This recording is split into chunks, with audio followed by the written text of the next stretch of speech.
understand your business better. Simple, eh? Maybe not. Hi, I'm John Butt. This is the Marketing for Owners podcast.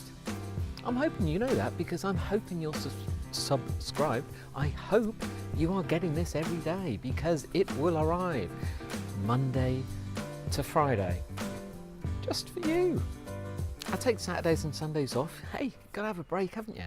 And if you're not used to it, it's me blabbering on just for just under 10 minutes, Monday, Tuesday and Thursday. On Wednesday is the expert interview series. That is the cool stuff. We've had Mike Stelzner, Social Media Examiner. We've got Rand Fishing coming up. We've got John Acuff, Ryan Levesque of the Ask Method. You name it, they've been here. It's really good. On Friday, we have the Ones to Watch series. Now, they're the ones you may not have heard of, but you should be listening to. And I kind of bring them to your attention because they are the up and coming. And they're the ones who really teach us stuff. But anyway, back to today. I talk on the short ones about short marketing tips or short little business tips because, hey, you want to be an entrepreneur. Maybe you are an entrepreneur.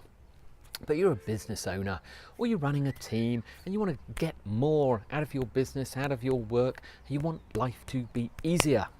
You probably want to make more money as well. Let's not just chase the money, but hey, don't knock it. It's good making some money. So in your business, no matter how small or how large it is, you need a better understanding of the business. How generally that means the numbers. Now, firstly, let me qualify that. When I say a better understanding, that does not mean that you need to know how to do everything. So you do not have to know how to be a bookkeeper. You do not have to know how to pack your things or how to service your cars or whatever you do, or how to mow a lawn, or how to do whatever you do. But you need a handle on the ins and outs of your business so that you have a better understanding. Because if you don't get your own business, then you can never understand your customers' problems in relation to what you can do for them. That's one of the important things. The other important thing is your business can just get away from you if you don't understand certain elements. Things can be being done, things can be going wrong without you knowing until it's too late. So you need to have a handle. The best thing to get a handle on is the numbers. And I'm sorry, I've said it before, I've told you some numbers to measure. But in any type of business, I've met business owners, I've got good friends, great friends who run businesses that actually on the outside seem quite successful, but on the inside they have no idea, not a clue of the numbers or what's going on. And they rely, by the way, on either their bookkeeper or their accountant at the end of the year to produce their figures for them and then tell them. In my opinion, and that of about 99% of successful business owners and business people, that's too late. You need to know constantly. So you need to know your financial figures at the end of every single month. Now that may sound outrageous, but it's only outrageous if you've never had them before, if you've never been organised and never been up to date enough to have them. There's no reason why you can't, because everyone is using accounting software. Everyone's using QuickBooks or Sage or Xero or Mammoth or TaskBooks or Peachtree or whatever you're using.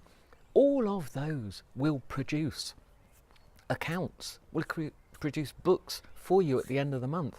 And all you need to do is to make sure that someone is doing them accurately. If your bookkeeper cannot do that, get another bookkeeper. There's many bookkeepers. If you are going to say, well, I can't afford a better bookkeeper, that's the wrong answer, my friend. Listen to what you're saying. You can't afford a better bookkeeper? You can't afford not to have a better bookkeeper.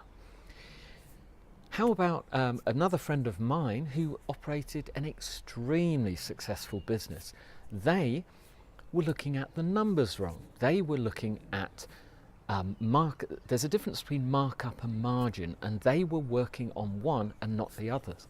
But they're looking at the wrong one, the lower figure. So they thought they were making more profit per item. They were not having their accounts updated all the time. So by the time they found out, it was after the end of the year. This is what happens. Say your year end is end of December. Then at the end of December, you finish it off, bookkeeper finishes off, maybe end of January, stuff's up to date, give it to the accountant does it, it's no hurry. A couple of months later, you see a draft, finalise another month. By the time you get to it, it can be 6 months after the end of the year. So you're talking about a period that started 18 months ago and finished 6 months ago. So if you're going to then find out what went wrong, you're 6 months into another year doing the same. See what I mean? You really, really, really need to know. My friend actually managed to survive, but he no longer owns that business and he's doing something else. Actually doing much better, because now he knows he wouldn't make the same mistake twice. Clever guy.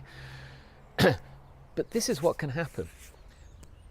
When you do have those numbers, when you get those things, try and get them for, say, the 10th of the month. So try and do like what are called monthly management accounts. Have them done for you.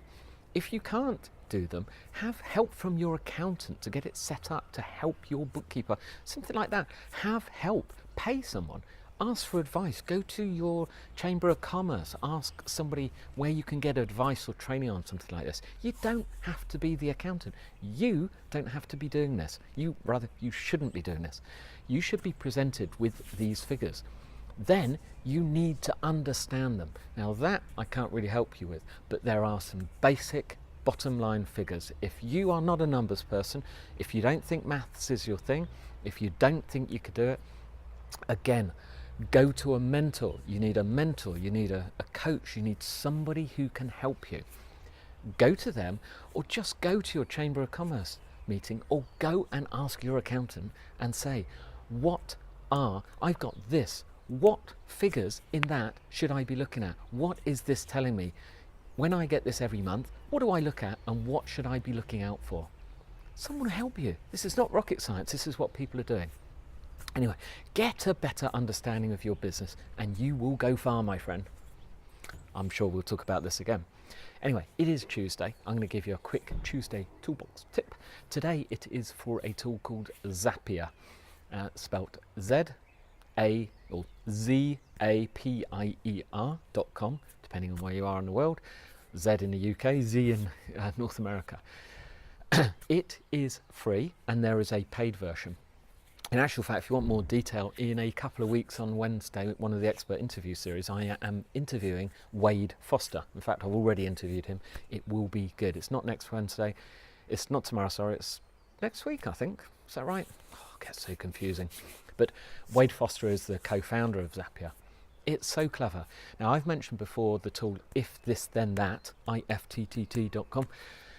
It's a similar sort of setup. However, Zapier has a much more wide-ranging ability. It has over 750 integrations. So it works with 750 different types of software, from Gmail to Dropbox to spreadsheets to MailChimp to Salesforce to Aweber.